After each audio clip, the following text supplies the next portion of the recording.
Hi everyone, welcome to my channel ruby sisters. Sunday కాబట్టి ఏదో ఒకటి స్పెషల్ ఉండాలి. అందుకు ఈ రూబీ సిస్టర్స్ మీ గురించి గోంగూర మటన్ రెసిపీ తీసుకొచ్చేసింది. సో లేట్ చేయకుండా ప్రాసెస్లోకి వెళ్ళిపోదాం.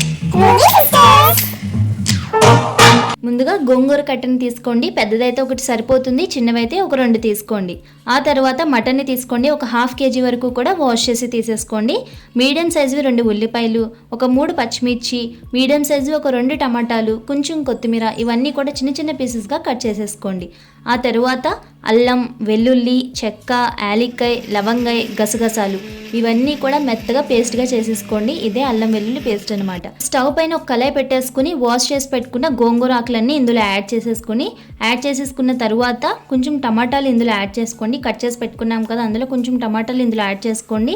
ఒక పచ్చిమిర్చి కూడా ఇందులో యాడ్ చేసుకుని మూత పెట్టుకుని ఒక 5 minutes పాటు కూడా కవర్ చేసేయండి.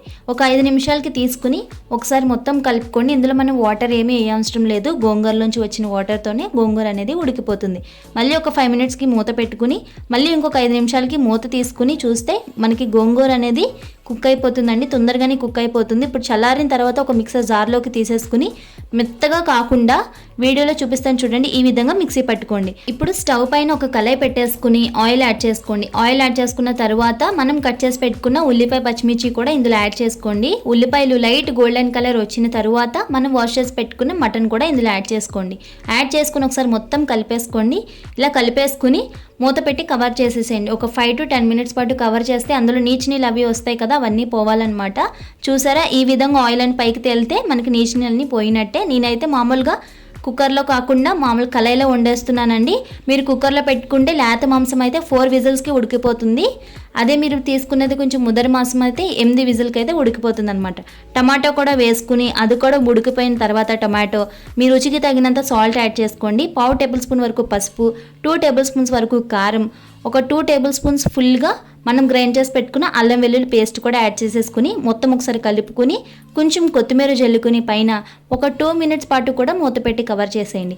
ఒక 2 నిమిషాల తర్వాత మూత తీసుకుని ఒకసారి కలిపేసుకుని మొక్క ములిగేంత వరకు కూడా వాటర్ వేసుకోండి. మీకు కరెక్ట్గా చెప్పాలి అంటే కనుక ఒక 1.5 glass ఆఫ్ వాటర్ అయితే యాడ్ చేశాను, అంతేనండి. నేను మీకు ఇంకా ఈజీగా తెలియాలి అంటే నేను చెప్తున్నాను, మొక్క ములిగేంత వరకు వాటర్ వేసుకుంటే సరిపోతుంది. ఇది ఉడకడానికండి మనకి 20 to 30 minutes అనేది టైం పడుతుంది. నేను మామూలుగా కళాయిలో వండేస్తున్నాను కాబట్టి 20 to 30 minutes అయితే నాకు టైం పట్టింది. మొత్తం కుక్ అయిన తర్వాత ఒక 10 to 15 minutesలో మనం స్టవ్ ఆఫ్ చేస్తాం. అనగా మనం గ్రైండ్ చేసి పెట్టుకున్న గోంగూర అనేది ఇందులో యాడ్ చేసేయండి. యాడ్ చేసేసుకుని ఒకసారి మొత్తం కలిపేసుకుని ఆయిల్ పైకి తేలేంత వరకు కూడా మనం కలుపుకుని 15 నిమిషాలకి స్టవ్ ఆఫ్ చేసుకుంటే కర్రీ రెడీ. ఒక్కొక్కరు ఒక్కొక్క పద్ధతిలో చేస్తారు. ఈ ప్రాసెస్లో ఒకసారి చేసి చూడండి, తప్పకుండా నచ్చేస్తుంది. అన్నం, చపాతీ, బిర్యానీలోకి మాత్రం super combination. Thanks for watching. Subscribe to our channel.